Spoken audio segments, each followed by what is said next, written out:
Remote vac vacuum loaders work in a similar way as a vacuum cleaner in your home. A vacuum is drawn on the top of the chamber, which sucks up coffee through a hose into the chamber. There is a valve at the bottom of the chamber which allows the coffee to empty into the hopper below. That is how you can suck up coffee from floor level to the top of your roaster or hopper.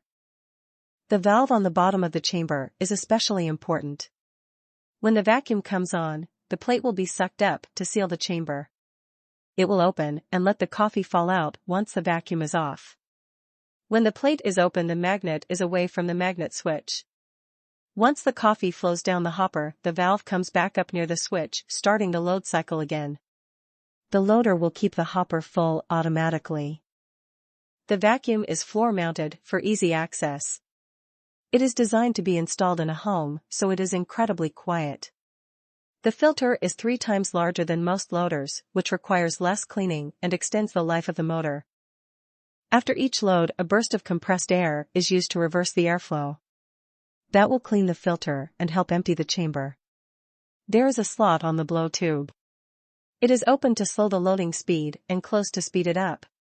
Slower conveying speeds are used when loading roasted beans to avoid breaking beans. You will find CR codes on many parts as you install and operate your loader. By scanning the code, you will have access to videos and documents on your phone or computer. That is a big help when you install and adjust those components. Be sure to watch the installation video for the type of loader you are installing.